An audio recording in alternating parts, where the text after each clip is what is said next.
Rounding out my short series here on the regulators, today we're going to look at breath.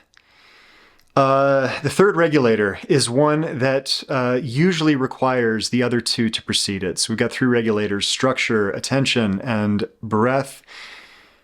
Breath is almost impossible to regulate and maintain if you don't have structure set and attention fixed. It's important to note. It can get stolen first, but it's not the first one to fix. Some people will make this mistake and try to regulate the breath before they've got command of the other two in real time. But let's break this down a little bit more.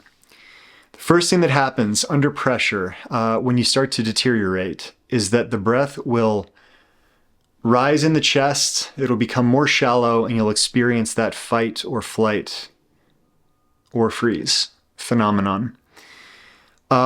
People that have built capacity and focus and awareness and have done training might stand their ground and have the ability to fight. All those others that feel hypersensitive or triggered in the moment, their solution will be to run away. It's the only way that they can regain center, and that could take anywhere from minutes to hours to days, right? It's not going to be instantaneous. But through training of the breath and regulation of the breath, you can start to stay in those moments of pressure without fleeing and maybe without getting triggered and needing to fight. It gives you alternative options. What those options might look like for you kind of depends on your somatic skin, which speaks to your nervous system orientation under pressure. Short 15 question quiz will tell you that in the description, whether you're a warrior, sage, shapeshifter, or asset. And this is a critical distinction. It will tell you how you perform under pressure, but it will also give you a lot of insight into where your advantages and disadvantages are as relates to the regulators that I'm talking about now. So the breath. Once the breath is stolen, it's a problem. If the breath starts to rise, your attention will wane. Eyes will start to dart. You'll start to absorb more information or data from the environment. You'll start to give away your structure. You'll turn away from what you are afraid of. You'll slouch. You'll try to escape. Or if you're a trained warrior type, you will brace and engage with aggression. So all the worst parts of us start to come out when we lose control over the breath.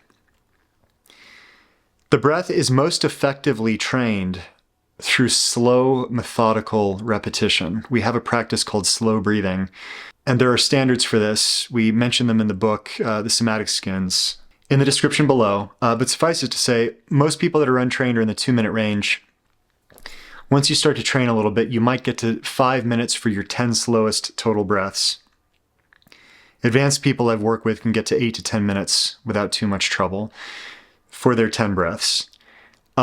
This starts to give you a great deal of control. It gives you the ability to stay under those points of pressure without giving up your breath and without needing to flee. And the way that that's trained is by getting to the edge of those comfort levels, and your system has to adapt. It actually builds the capacity to relax, to release tension that's stealing oxygen and breath.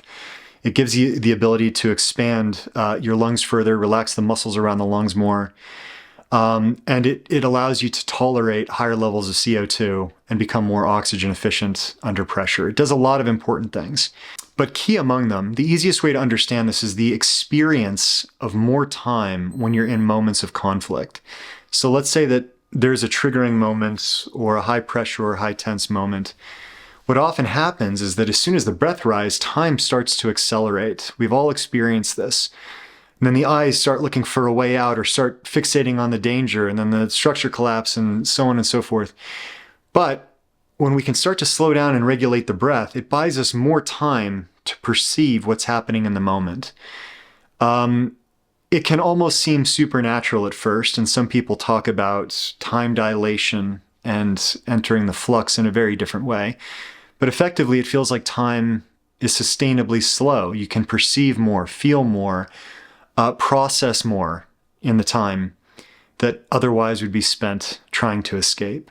Which is why you find advanced athletes, even advanced mind-body practitioners, yogis, and martial artists who fixate on slow abdominal breathing. It's what gives them extreme psychosomatic or emotional control when they're under intense pressure. And And you can regain this and own this for yourself too. So that's the capacity side. The application side is then realizing this in real time. What happens when I'm in an environment that I start to feel that anxiety or nervousness or pressure and I start to feel triggered? If you can get any wherewithal in the moment, you'll notice your breath is up in the chest, your pulse is increased.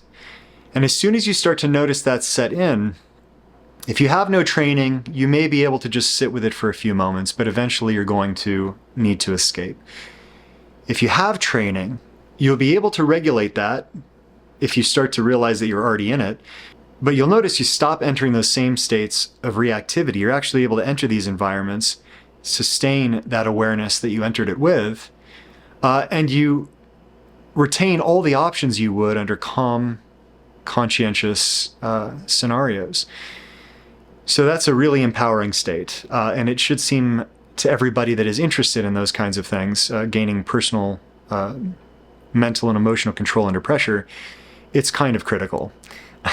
So I'm going to leave it there for this one. If this is something that interests you, gaining mastery over your somatic skin and learning to develop these regulators under pressure, this is something that we train with high performers at our Applied Somatics Academy, the Prestige.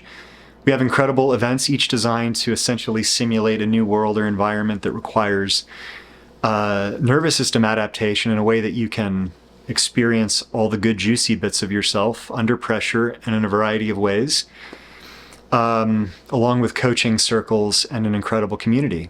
So if this is something that interests you, reach out to us through the emails that come after the quiz, and hope to see you there.